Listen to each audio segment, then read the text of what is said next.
నమస్కారం. ప్రేక్షకులందరికీ శుభోదయం. ఈనాటి శ్రీ గణేష శుభయోగం శీర్షికన గణేష నవరాత్రుల సందర్భంగా విఘ్న గణపతిని ఏ విధంగా ఆరాధన చేస్తే విశేషమైన శుభ ఫలితాలు కలుగుతాయో పరిశీలిద్దాం. గణపతి స్వరూపాలలో విఘ్న గణపతి స్వరూపానికి విశేషమైన ప్రాధాన్యతను చెప్పడం జరిగింది. మనం ఏ పని ప్రారంభించినా సరే ఆ పనిలో ఆటంకాలు లేకుండా ఉండటానికి, విఘ్నాలు కలగకుండా ఉండటానికి విఘ్న గణపతిని ఆరాధన చేయాలి. అందుకే మనం శుక్లాంబరధరం విష్ణుం శశివర్ణం చతుర్భుజం ప్రసన్నవదనం ధ్యాయే సర్వ విఘ్నోపశాంతయే అంటూ మనం గణపతిని ప్రార్థిస్తాం. ఈ శ్లోకంలో ఉన్న అర్థాన్ని, భావాన్ని మనం పరిశీలిస్తే శుక్లాంబరధరం అంటున్నాం. అంటే శుక్ల అంటే తెలుపు, అంబరం అంటే వస్త్రం, తెల్లటి వస్త్రాలు ధరించినటువంటి గణపతికి నమస్కారం అని అర్థం. శుక్లాంబర అంటే ఇంకొక అర్థం కూడా ఉంది. అంబర అంటే ఆకాశం అనే అర్థం ఉంది. తెల్లటి ఆకాశాన్ని ధరించినటువంటి గణపతికి నమస్కారం అని అర్థం. సూర్యుడు ఆకాశాన్ని ధరించి ఉన్నట్లుగా గణపతి కూడా తెల్లటి ఆకాశాన్ని ధరించి ఉన్నాడు అని అర్థం. గణపతి తెల్లటి ఆకాశాన్ని ధరించడం ఏంటి? ఆకాశం నీలం రంగులో ఉంటుందనే సందేహం కలుగుతుంది. ఇక్కడ తైత్తిరీయ ఉపనిషత్తు దీనికి సమాధానం చెప్తుంది. ఆత్మన ఆకాశాత్ సమః, ఆకాశాద్ వాయో, వాయోరగ్ని, అగ్ని ఆపహ, ఆపహ పృథివీ, పృథివ్యాద్ ఓషధ్, ఓషధ్యాద్ అన్నం, అన్నాత్ పురుష అంటుంది తైత్తిరీయ ఉపనిషత్తు. అంటే ఏ ధాన్యము, ఏ అన్నమైతే తెల్లగా ఉంటుందో అది రావటానికి కారణభూతం అనేది ప్రధానంగా ఆకాశం నుంచి ప్రారంభమైంది. గణపతి మూలాధార చక్రంలో పృథ్వీతత్వంలో ఉంటాడు. కాబట్టి పృథ్వీ నుంచి వచ్చినటువంటి ఆహారానికి కారణం గణపతి కాబట్టి, ఆ ఆహారం తెలుపు రంగులో ఉంటుంది కాబట్టి, దానికి మూలం ఆకాశం కాబట్టి, అలాంటి ఆకాశాన్ని ధరించిన గణపతికి నమస్కారం అనే అర్థంలో శుక్లాంబరధరం అంటూ గణపతిని ప్రార్థిస్తున్నాం. విష్ణుం అంటే ఇక్కడ విష్ణుమూర్తి అనే అర్థమే కాదు. విష్ణు అంటే సర్వవ్యాపకత్వానికి సంకేతం. గణపతి సమస్తము వ్యాపించి ఉంటాడు కాబట్టి విష్ణుం అంటూ గణపతిని కీర్తిస్తున్నాం. శశివర్ణం అంటే అర్థం ఏంటంటే తెలుపు రంగులో ఉన్న గణపతికి నమస్కారం అనే అర్థం ఉంది. చతుర్భుజం, 4 భుజాలను కలిగి ఉన్న గణపతికి నమస్కారం అని ఇక్కడ కీర్తిస్తూ గణపతిని ఏ విఘ్నాలు లేకుండా ఉండటానికి ప్రసన్నవదనం ఛాయే సర్వ విఘ్న ఉపశాంతయే, అన్ని విఘ్నాలను ఉపశమింపచేయి అని మనం విఘ్న గణపతిని ప్రార్థిస్తున్నాం. ఈ ఒక్క శ్లోకం చదువుకుంటే విఘ్న గణపతి సంపూర్ణమైన అనుగ్రహం కలిగి అన్ని విఘ్నాల నుంచి సులభంగా బయటపడవచ్చు. ఈ శ్లోకం చదువుకొని ఓం వికటాయ నమః, వ్యతిరేక ఫలితాలు ఇచ్చే గణపతికి నమస్కారం అని చదువుకుంటే ఏ పని ప్రారంభించినా అందులో విఘ్నాలను తొలగింపజేసుకొని గణపతి సంపూర్ణమైన అనుగ్రహానికి ప్రతి ఒక్కరూ సులభంగా పాత్రలు కావచ్చు. రేపటి శ్రీ గణేష శుభయోగం శీర్షికన వినాయక నిమజ్జనంలో ఉన్నటువంటి అంతరార్థం ఏంటో, అలాగే అనంత పద్మనాభ వ్రతం, ఉమామహేశ్వర వ్రతం, కన్యా సంక్రమణం సందర్భంగా ఎలాంటి విధి విధానాలు పాటిస్తే సకల శుభాలను సిద్ధింపజేసుకోవచ్చో పరిశీలిద్దాం. నమస్కారం.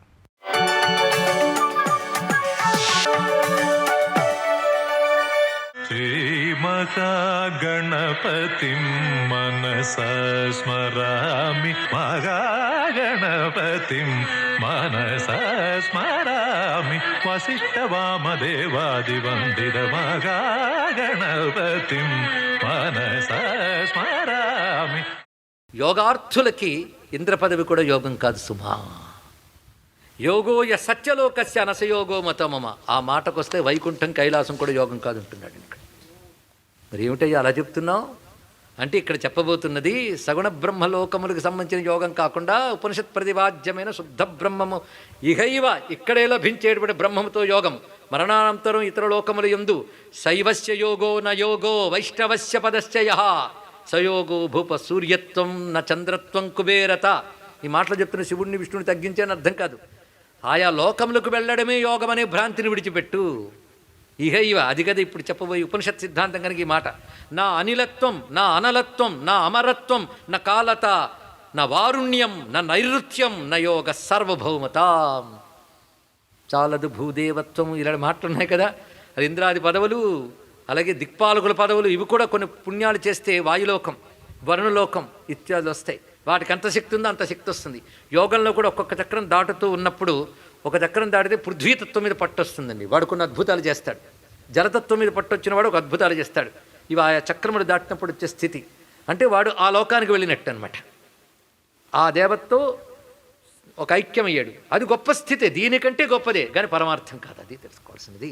యోగం నానావిధం భూపా యుంజంతి జ్ఞానస్తం. ఇది అయితే యోగములో నేను చెప్పిన పరమయోగాన్ని పొందడానికి వివిధ యోగములు అవలంబించే వాళ్ళు ఉన్నారు. ఇప్పుడు ఇవేవి యోగములు కావని చెప్పాడు. పరమయోగం ఏదైతే ఉందో దాన్ని పొందడానికి కొంతమంది మహాత్ములు వివిధములైన పద్ధతులను అనుసరిస్తారు. అవన్నీ యోగములే. ఆ యోగమునకు ఉపకరించే యోగములు. వారిని జ్ఞానులు అంటారు. యుంజంతి జ్ఞానినస్తతం, వాళ్ళని జ్ఞానులు అంటారు. వాళ్ళు ఎలా ఉంటారు అంటే యోగ స్థితిని పొందిన వాళ్ళు ఎలా ఉంటారో చెప్పాడు. యోగం ఏది కాదో చెప్పాడు. ఇప్పుడు అసలైన యోగం పొందిన వాళ్ళు ఎలా ఉంటారో చెప్తున్నాడండి. భవంతి వితృషాలోకే, వాళ్ళకి లోకంపై తృష్ణ ఉండదు, దాహం ఉండదు.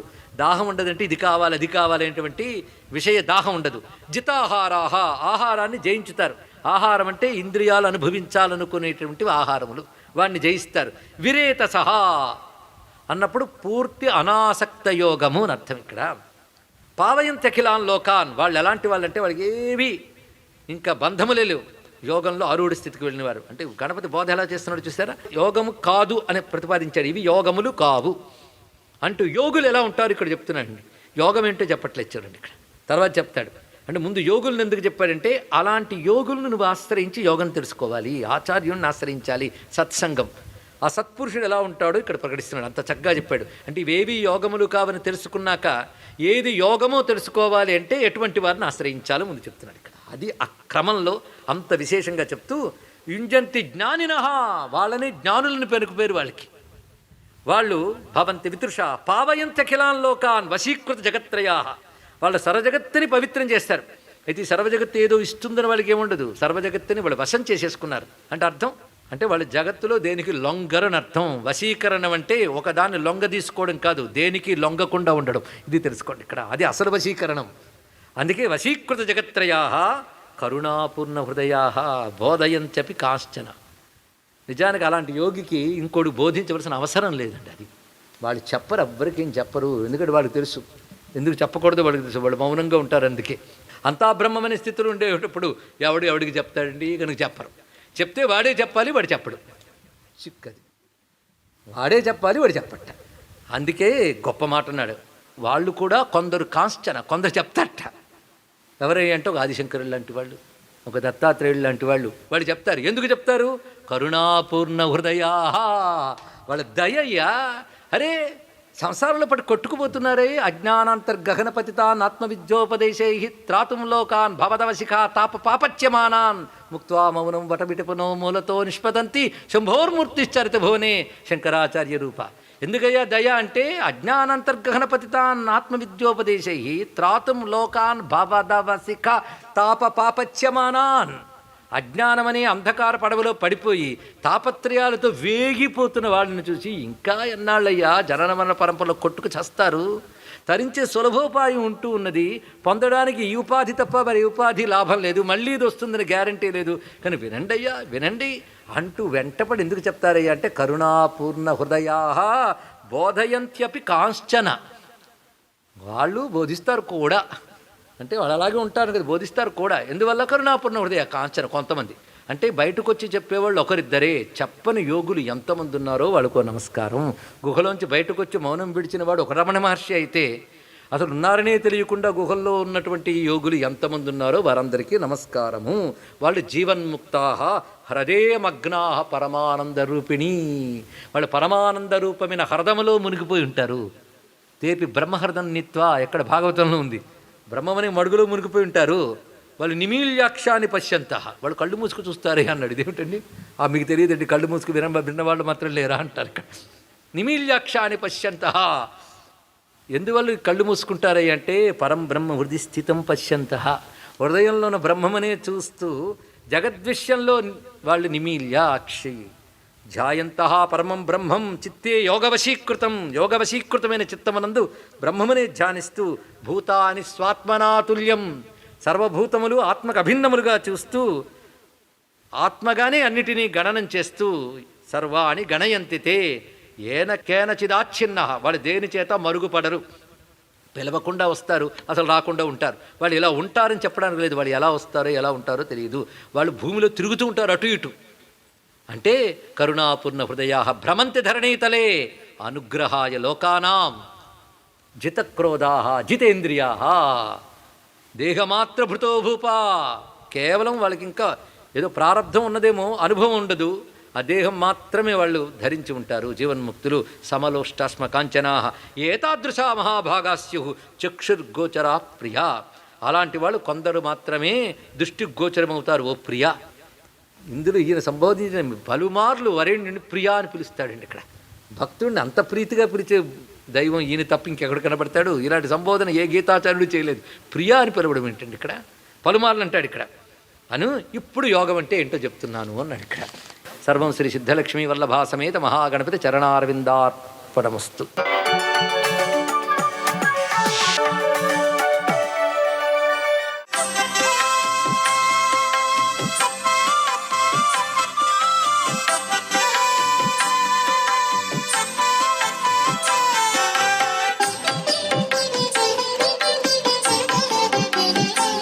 శ్రీ మహాగణాధిపతయే నమః. ఓం నమో నారాయణాయ. ఓం నమః శివాయ. ఈరోజు సోమవారం. అంతేకాకుండా గణేశుని యొక్క నవరాత్రులు జరుగుతున్నటువంటి శుభ గడియల్లో స్వామివారిని శివానుగ్రహరీత్యా కూడాను మనం పూజించేటువంటి సాంప్రదాయ లక్షణం ఉంది. గణేశుడంతటి వాడే గణాధ్యక్ష పదవిని సాధించడానికి ఆది దంపతుల చుట్టూతా కూడాను 3 ప్రదక్షిణాలు చేసి లోకాన్నంతా కూడాను చుట్టూ వచ్చినటువంటి విధి విధానాన్ని వివరించి చెప్పాడు. లోకం మొత్తం కూడాను చుట్టి వచ్చినట్టే లెక్క అని చెప్పేసి చెప్పడంలో ఆయనలో ఉన్నటువంటి సున్నితమైనటువంటి జ్ఞాన తత్వం మనకు తెలుస్తోంది. దానికి ఇష్టపడే ఆ శివపార్వతులు ఇరువురు కూడాను గణేశునికి గణాధ్యక్ష పదవిని ఇవ్వడం జరిగింది. ఆ గణేశునికి గణేశాధ్యక్ష పదవికి యోగాన్ని కలిగించింది పరమేశ్వరుడే, పార్వతీదేవియే. కాబట్టి ఈ రోజున శివాభిషేకం చేసి ఆ శివపార్వతుల యొక్క చిత్రపటానికి ఎవరైతే ప్రదక్షిణాలు నిర్వహిస్తారో వారికి కూడాను గణేశ తత్వరీత్యా నవరాత్రుల రీత్యా అత్యధికమైనటువంటి యోగం సిద్ధిస్తుంది. ఆయన గణాధ్యక్ష పదవిని సాధించాడు అంటే ఆ అధ్యక్ష పదవిలో ఉన్నటువంటి వారికి మొక్కుంటేనే చాలు కదా, పనులన్నీ కూడాను నెరవేరుస్తాడు. అందుకనే క్షిప్రప్రసాది అన్నారు గణేశుని. వెనువెంటనే కరుణించే దైవం అని అర్థం. ఇక్కడ అంత గొప్ప విశేషకరమైన ప్రభావం గణేశునికి ఉంది. కాబట్టి ఈ రోజున ఆ గణేశుని మనం శివారాధనతో కూడి పూజ కనుక చేసి ఇష్టమైనటువంటి ఉండ్రాళ్ళు నైవేద్యంగా సమర్పించి ఆయన ఎదుట గుంజళ్ళు గనక తీసినట్లయితే చాలా విశిష్టవంతమైన ప్రభావం వస్తుంది. సర్వే జనా సుఖినో భవంతు.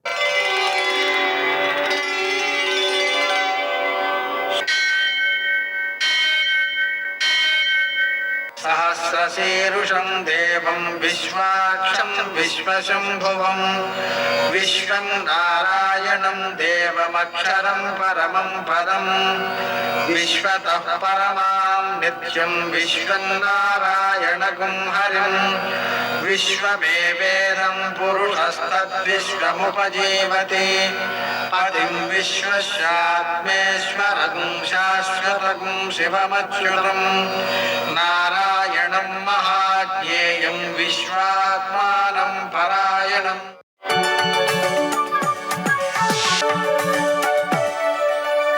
సూర్యశౌర్యమథేందురింద్రపదవీ సన్మంగళం మంగళం. మృత్యుంజయాయ రుద్రాయ నీలకంఠాయ సంభవే అమృతేశాయ శర్వాయ మహాదేవాయ తే నమః. నేటి కాలమాన విశిష్టాలను గమనిద్దాం.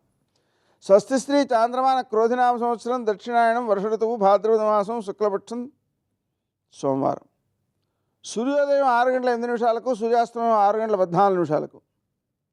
తిథి త్రయోదశి మధ్యాహ్నం 3:06 వరకు. నక్షత్రం ధనిష్ట సాయంకాలం 4:28 వరకు.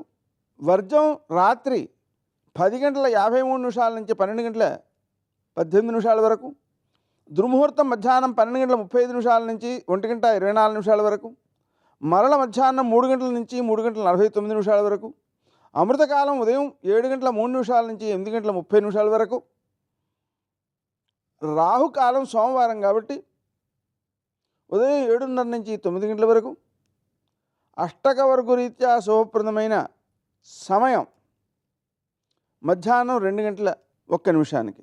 నేటి విశేషాలు: సోమవారం శివునికి ప్రీతికరం, శివారాధన చేయడం మంచిది.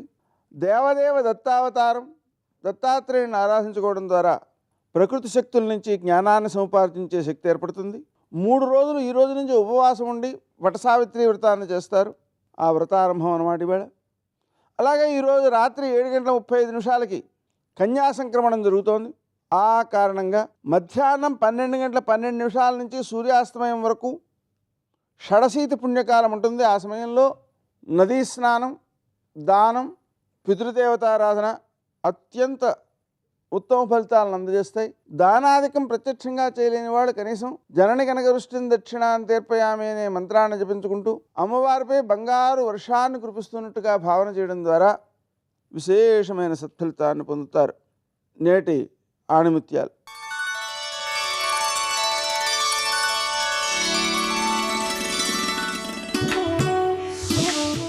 వైఫల్యం నిరాశకు కారణం కాకూడదు, కొత్త ప్రేరణకు పునాది కావాలి.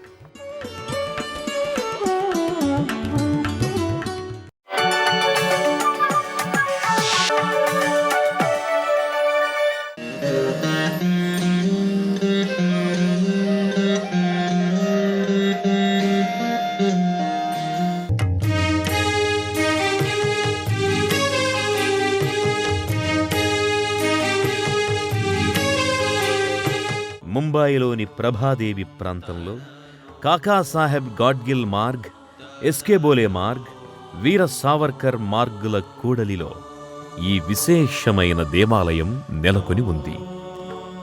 ఈ ఆలయ ప్రాకారం, ఇతర కట్టడాలు పంచ అంతస్తుల భవంతిలో కూడా ఉంటాయి. ముంబై సిద్ధివినాయక స్వామి ఆలయంలోకి అడుగిడిన భక్తులు దివ్యమైన ఆధ్యాత్మిక అనుభూతికి లోనవుతారు. ఆలయ ప్రధాన ప్రవేశ ద్వారంపై నగిషీలతో కూడిన కొయ్య ఆకృతులు నెలకొని ఉంటాయి.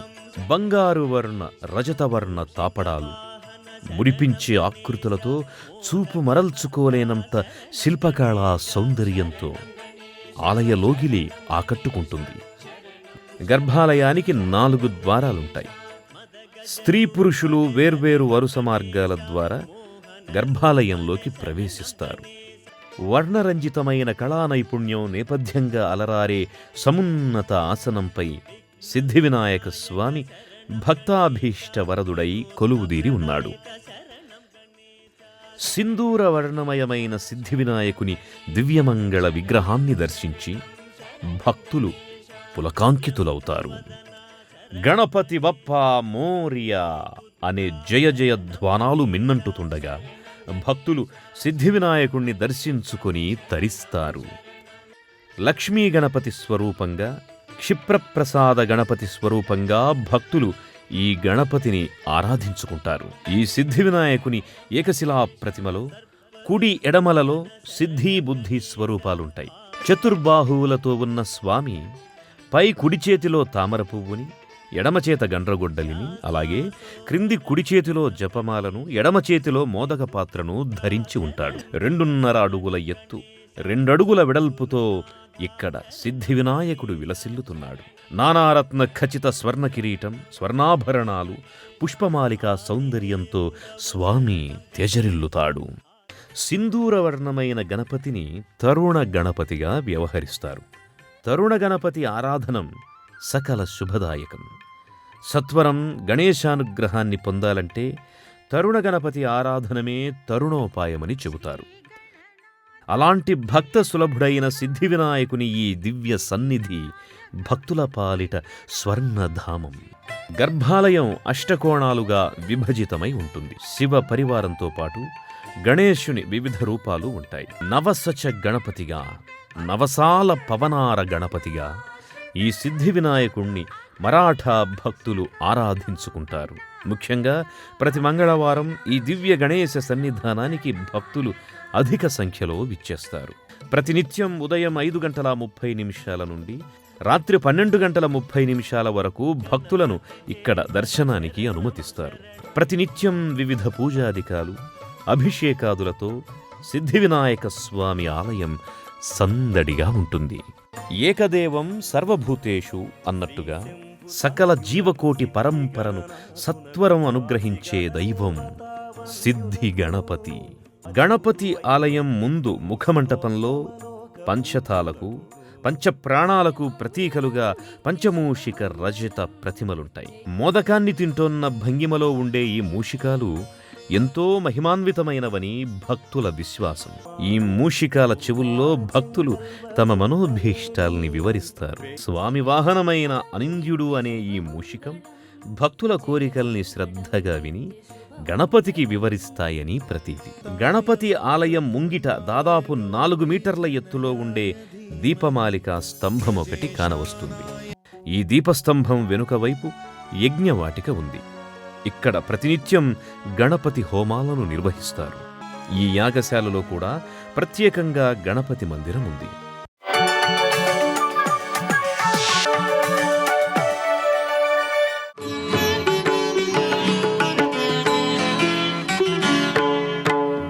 ఆది పూజకు స్వామివి నీవే, ఆదరించు మా దైవము నీవే. ఓ ఆకేసి ఇంత పసుపు ఇలా ముద్ద చేసి పెట్టి దానికి బొట్టు పెట్టారనుకోండి, అది విఘ్నేశ్వరుడు అంతే. ఎందుకంటే పార్వతీదేవి ఒంటికి పసుపు నలుగు పెట్టుకు తీసిన ప్రాణప్రతిష్ఠ చేసింది కాబట్టి ఇప్పటికే పసుపు ముద్ద అక్కడ పెట్టి ఆవాహయామి అంటే వచ్చేస్తాడు. అంత తేలికగా వస్తాడు, అంత తేలికైన పూజ పొందుతాడు. ఆయనకి చాలా తేలికగా పూజ చేయడానికి అవకాశం ఉన్నంతగా ఎక్కడా ఎవరి విషయంలో ఉండదు. ఆయన గరికతో పూజ ఇష్టపడతాడు. గరిక దొరకంది ఎక్కడ నాకు చెప్పండి? గరిక దొరుకుతుంది. గరిక అంటే చాలామంది ఇలా నిలువుగా పెరిగినది అనుకుంటారు. నిలువుగా పెరిగితే దర్భ, నిలువుగా పెరిగినది కాదు. శతమూల శతాంకుర సర్వగం హరుతు మే పాపం దుర్వాదుస్వప్ననాశిని అంటారు. దుర్వాంకురములు అంటారు. ఏ గరికతో పూజ చెయ్యాలి అంటే నేల మీద పాకుతుంది గరిక. చూడండి, ఇలా ముందుకు వస్తుంది, వేర్లు దింపుకుంటుంది. ఇలా కొంచెం ముందుకెడుతుంది, వేర్లు దింపుతుంది. ఇంకొంచెం ముందుకెడుతుంది, వేర్లు దింపుతుంది. మీరు ఒక ఒడ్డున పట్టుకొని ఇలా పైకి ఎత్తారనుకోండి, పక్కపక్కనే వేర్లకి మట్టితో తీగల పైకి లేస్తుంది. ఆ గరిక, దాన్ని దుర్వా అంటారు. పైకి లేచిందనుకోండి దర్భ, అది కుష అంటారు. అవి దర్భల కట్ట కింద ఉపయోగపడతాయి. ఆ గరిక కాదు. ఏ గరికతో పూజ చేయాలి అంటే నిజానికి నేల మీద పాకిన గరిక శ్రేష్టం. అది ఎందుచేత అంటే వంశాభివృద్ధిని సూచిస్తుంది. అటువంటి గరికతో పూజ చేస్తే చాలు, ఆయన సంతోషపడిపోతాడు. ఇప్పటికీ లోకంలో శాస్త్రం ఏమిటంటే ఎప్పుడైనా సరే ఏదైనా అకస్మాత్తుగా చూడకూడనిది చూసామనుకోండి, అలా చూడకూడదు, పాపం జరిగింది. ఎలా? ఇప్పటికిప్పుడు స్నానం చేయడానికి అవకాశం లేదు. ఎలాగ మరి? చాలా దోషభూయిష్టమైన విషయం చూశానే, ఈ పాపం పోవాలంటే అనుకున్నాను అనుకోండి, వెంటనే ఏమిటంటే గరికని ముట్టుకుంటే చాలు, పోతుంది. తీవ్రమైనటువంటి పీడకలు వచ్చిందనుకోండి, ఆ పీడకల పరిహారం అవ్వాలనుకోండి, ఏ అభిషేకమో చేయించుకోవాలి. శక్తి లేదనుకోండి, మీరు అన్ని పూజలు చేయించుకున్నట్టే. స్నానం చేసి ఒకసారి గరికని ముట్టుకుంటే చాలు. స్నానం చేయకపోయినా చెప్పులు ఇప్పి గరికను ఒకసారి ముట్టుకుంటే చాలు. అందుకే శతమూలా శతాంకురా సర్వగం హరతు మే పాపం దుర్వాదు స్వప్ననాశిని. ఓ శతమూలా శతాంకురా, నువ్వు అనేకమైన వేర్లతో ముందుకెడుతూ ఉంటావు. అటువంటి అంకురా నిన్ను ముట్టుకుంటున్నాను. దీనివల్ల ఏమవుతోంది? సర్వగం హరతు మే పాపం, నా పాపములన్నీ పోతున్నాయి. దుస్వప్ననాశిని, దుస్వప్నములు పీడకలల యొక్క ఫలితము పోతోంది.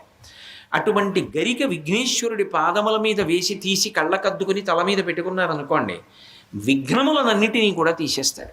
2 సింధూరం తీసి ఆయన గండస్థలానికి ఇలా అలదారనుకోండి. సాధారణంగా విఘ్నేశ్వర పూజ చేసేటప్పుడు ఏం చేస్తారంటే అంత పూజ చేస్తారు, కానీ ఆయన బొగ్గలకి సింధూరం రాయరు. అలా పూజ చెయ్యకూడదు అని శాస్త్రం. మిగిలిన వాళ్ళకి బొట్టు పెడతాం, విఘ్నేశ్వరుడికి కూడా బొట్టు పెడతాం, కానీ విఘ్నేశ్వరుడికైతే గండస్థలం మీద ఈ రెండు పక్కల కొంచెం సింధూరం రాసి పూజ చేయాలి. హనుమకైతే పాదముల మీద సింధూరం వెయ్యాలి. పూజకి మొట్టమొదటి వాడెవరో ఆయనకి సింధూరంతో పూజ ముందు గండస్థలానికి అంటే బుగ్గలకి రాస్తాం. చిట్ట చివర మంగళహారతి దగ్గర హనుమ ఆయన పాదముల మీద సింధూరం వేస్తాం. పూజ మొదటివాడికి పూజ చివరివాడికి సింధూరంతో పూజ ఉంది, ఇంకా మధ్యలో లేదు. సర్వం శ్రీ ఉమామహేశ్వర పరబ్రహ్మార్పణమస్తు. స్వస్తి.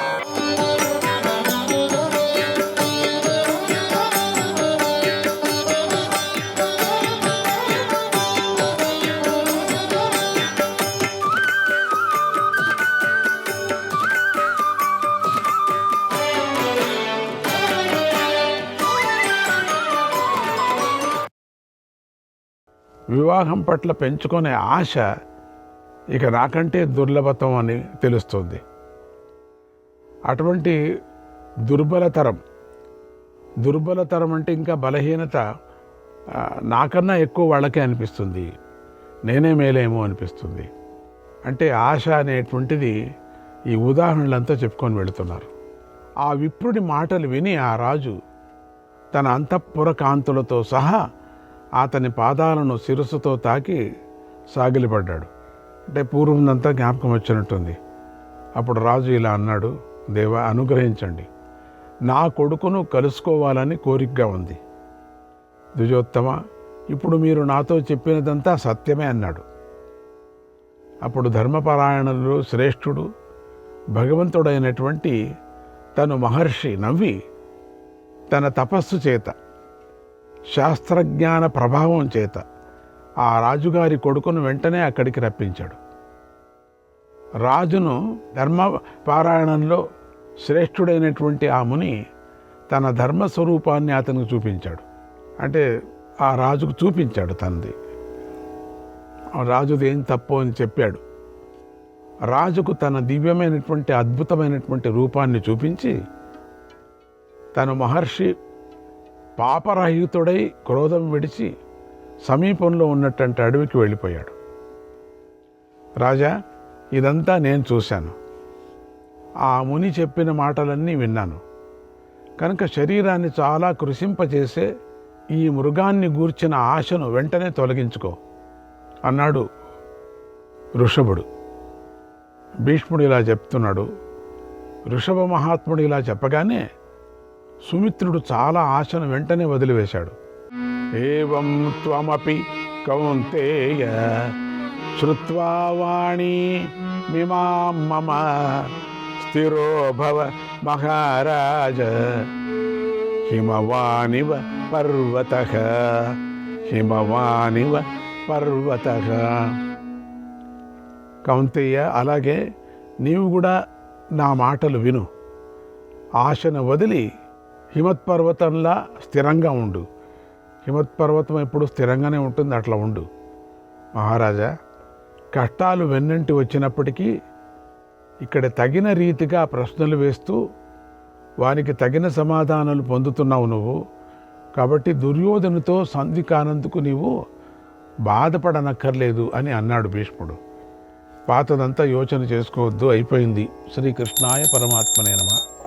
129, 130 అధ్యాయాలు. ఈ అధ్యాయాల్లో మహాత్ముడైనటువంటి యమునకి గౌతమునికి జరిగినటువంటి సంవాదము, మరి ఆ సంవాదంలో రాజు యొక్క ధర్మం చెప్పబడింది. ఇప్పుడు మనం తెలుసుకోవడానికి ప్రయత్నం చేస్తాం. మాతాపితరుల రుణాన్ని ఏం చేసి తీర్చుకోగలం? అది చాలా విశేషంగా అందరికీ కావలసినటువంటిది. మానవుడు దుర్లభమైనటువంటి పవిత్ర లోకాలను ఎలా పొందగలడు అని గౌతముడు అడిగాడు. యముడు ఇలా చెప్తున్నాడు. తపశ్శౌచవతా నిత్యం తపశ్శౌచవతా నిత్యం సత్యధర్మరతేన చ మాతాపిత్రో రహరహ మాతాపిత్రో రహరహ పూజనం కార్యమంజస. నిత్యము తపస్సు చేయాలి, శౌచం పాటించాలి, సత్యధర్మాలు యందు ప్రీతి కలిగి ఉండాలి, తల్లిదండ్రులను నిరంతరం పూజించాలి. తగిన దక్షిణలిచ్చి అనేక అశ్వమేధ యాగాలు చేయాలి. దాని వలన మానవుడు అద్భుతంగా కనిపించే లోకాలను పొందుతాడని యముడు చెప్పాడు. తర్వాత ధర్మరాజు భీష్ముని ఇలా అడుగుతున్నాడు, ఓ భారత, మిత్రులు తగ్గిపోయి శత్రువులు అధికమై కోశాగారం క్షీణించిపోయి బలహీనుడైన రాజుగతి ఏమిటి? శత్రుసేనల మీద దాడి చేసి తనకంటే బలవంతుడైన రాజుతో విరోధం సంభవించిన రాజు ఏం చేయాలి? దేశం అస్తవ్యస్తంగా ఉండి దేశకాలాలను గమనించలేక అధిక బాధల వల్ల సామభేదోపాయాలు ప్రయోగించలేని రాజు తన ప్రాణాలు కాపాడుకోవాలా లేక ధనాన్ని రక్షించుకోవాలా? రెండిటిలో ఏది మంచి పని అని అడిగాడు. అప్పుడు భీష్ముడు చెప్పాడు, ధర్మజ, ఆపద సమయాలలో అధర్మం కూడా ధర్మలక్షణమే అని చెప్పబడుతోంది. అప్పుడు అతడు ధర్మానికి హాని కలగకుండా శత్రువుకు వశం కాకుండా ఉండేలా నడుచుకోవాలి, తనను తాను నశించుకోకుండా చూసుకోవాలని చెప్పారు. ఆపద కాలంలో తన ధర్మము లేదు, ఇతరుడు ధర్మము లేదు. ఆపద కాలంలో సమస్త శక్తులలో సర్వోపాయాలతో తనను తాను ఉద్ధరించుకోవాలనే కోరికతో ఉండాలి. ఇది అందరూ నిశ్చయించింది. కురుశ్రేష్ఠ, నుదుటి రాతనే ఆధారంగా చేసుకొని జీవించడం ఎవరికీ సాధ్యం కాదు. విశేషించి ప్రజాపాలన చేయాలనుకునే క్షత్రియుడికి అసలు సాధ్యం కాదు.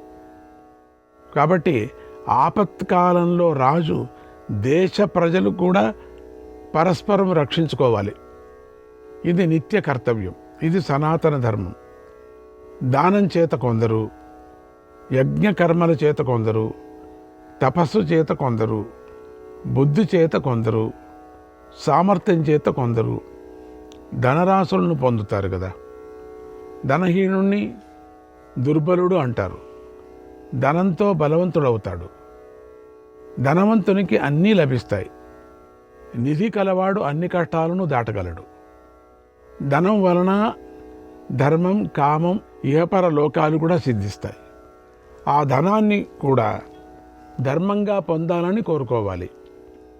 ఎప్పుడూ అధర్మంగా పొందకూడదు అన్నాడు భీష్ముడు. శ్రీకృష్ణాయ పరమాత్మనే నమః. 131వ అధ్యాయం.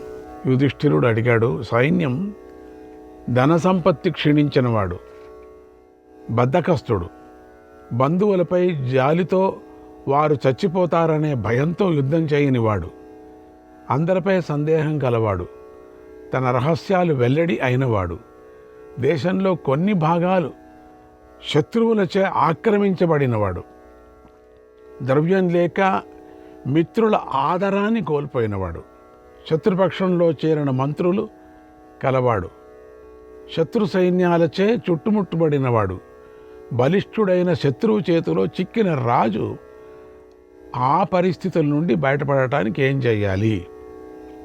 అప్పుడు భీష్ముడు చెప్తున్నాడు, ధర్మరాజా, ఎదుటివాడు గెలవగలిగి ధర్మం తెలిసినవాడు, అర్థాన్ని సాధించగలవాడు, పరిశుద్ధుడు అయితే రాజు వెంటనే అతనితో సంధి చేసుకొని అతని యొక్క ఆక్రమణలో ఉన్నవాడిని విడిపించుకోవాలి.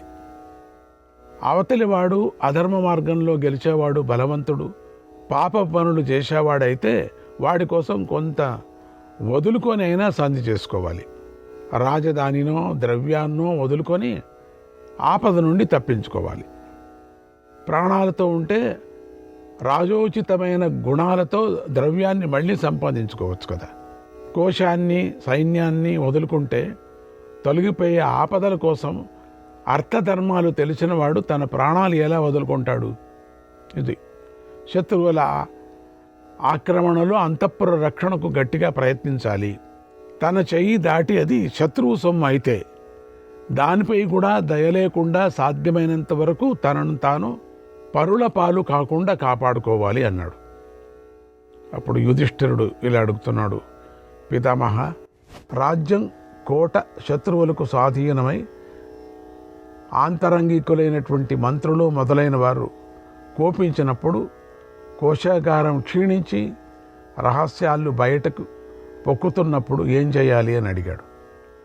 భీష్ముడు ఇలా చెప్తున్నాడు, ఆ స్థితిలో ఉన్నవాడు వెంటనే సంధి అయినా చేసుకోవాలి, పరాక్రమమైనా చూపించాలి.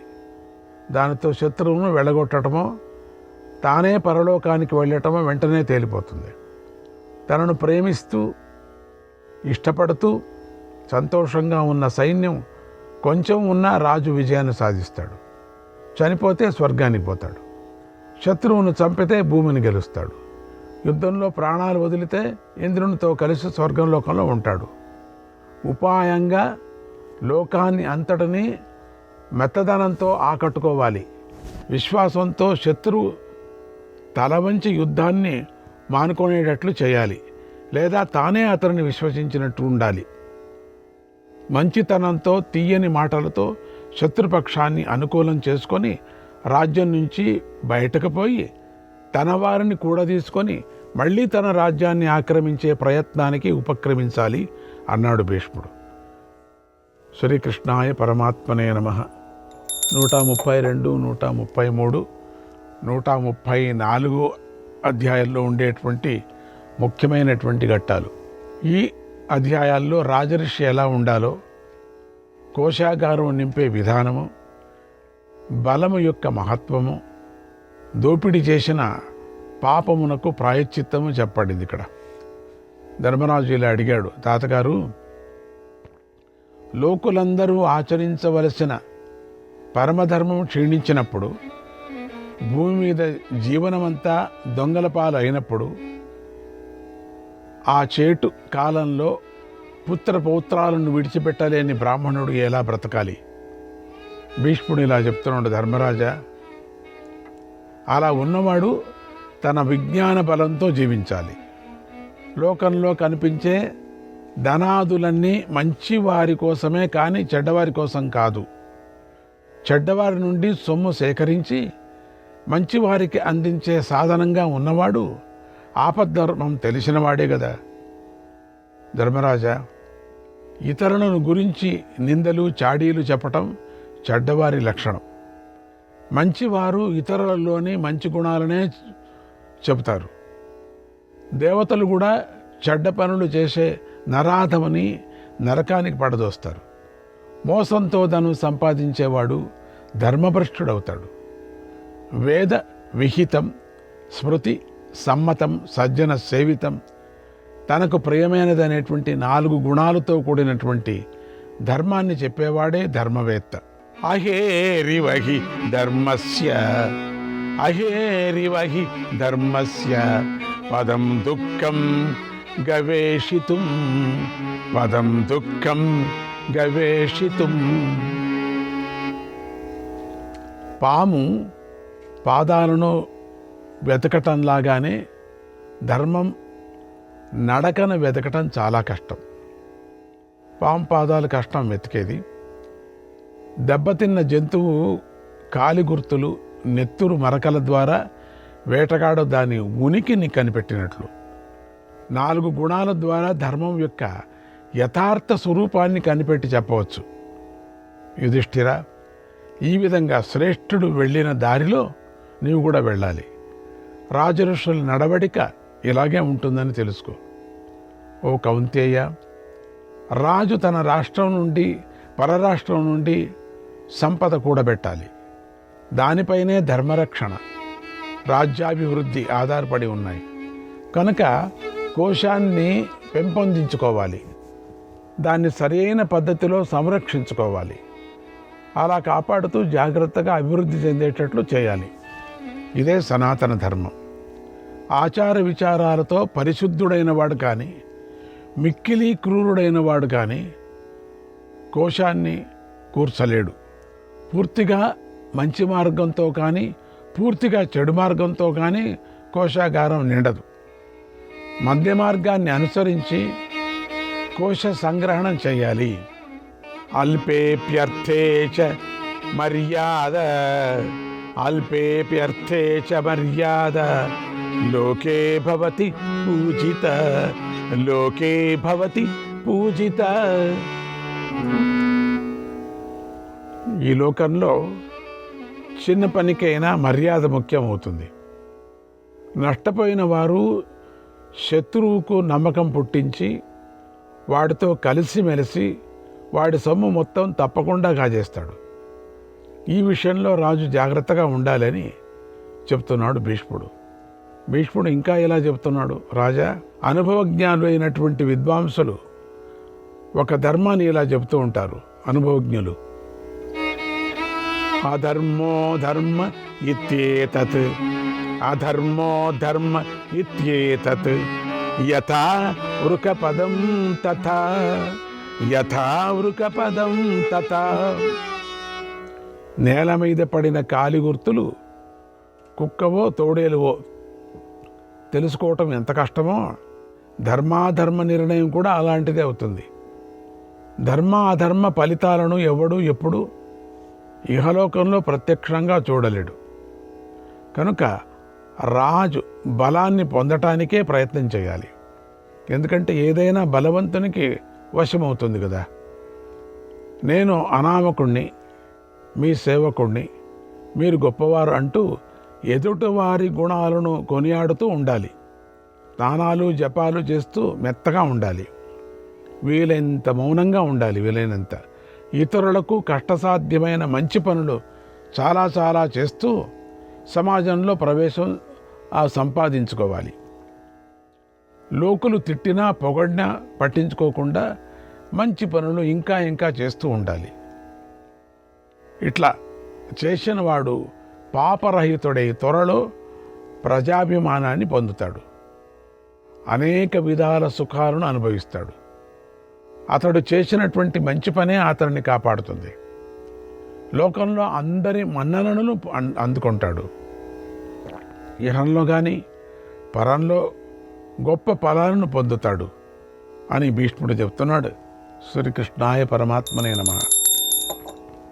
135, 136 అధ్యాయాలు. ఈ అధ్యాయాలలో కాయవ్యుడి ఉపాఖ్యానం మరి కోశ సంగ్రహణం చెప్పబడుతున్నది. ఇక్కడ భీష్ముడు చెప్తున్నాడు, కాయవ్యుడు అనే పేరు గల, అంటే దోపిడి వాడు అయినప్పటికీ కూడా సిద్ధిని పొందాడు. అతడు బలిష్ఠుడు, చదువుకున్నవాడు, క్రూరత్వం లేనివాడు, 4 ఆశ్రమాలలో ఉన్నవారి ధర్మాలను కాపాడుతున్నవాడు, బ్రహ్మజ్ఞానం గలవాడు, గురువులను పూజించేవాడు, తల్లిదండ్రులకు సత్కారపూర్వకంగా మంచి భోజనం పెట్టేవాడు, వారితో పాటు పూజ్యులైనటువంటి పెద్దలకు కూడా పరిచర్యలు చేసేవాడు, అరణ్యవాసులను సన్యాసులను బ్రాహ్మణులను గొప్పగా గౌరవిస్తూ నిత్యము వారున్న చోటుకే వెళ్ళి వారికి అన్నము మొదలైనటువంటి వస్తువులను ఇచ్చేవాడు. ఎవరైనా దొంగ సొమ్ము తినరాదని తీసుకోకపోతే తెల్లవారేసరికి వారి ఇళ్లలో ఆహార పదార్థాలు పెట్టి వెళ్ళేవాడు. దయాదాక్షిణ్యాలు, హద్దుపద్దులు లేని దొంగలు ఎన్ని వేల మంది కూడా అతన్ని తను నాయకునిగా ఎన్నుకున్నారు. అందరూ కూడా చేరుకొని, నువ్వు ఎలా చెబితే మేము అలా చేస్తాం, మాకు ఏది న్యాయమో అది చేస్తూ తల్లిదండ్రిలాగా మమ్మల్ని కాపాడన్నారు. అప్పుడు కాయవ్యుడు ఇలా అన్నాడట, స్త్రీని, భయపడ్డవాడిని, పసివాడిని, తాపసిని, నీతో యుద్ధం చేయని వాడిని చంపకూడదు. ఎప్పుడూ బ్రాహ్మణుల్ని మేలు కోరుతూ ఉండాలి. శ్రీకృష్ణాయ పరమాత్మనే నమః.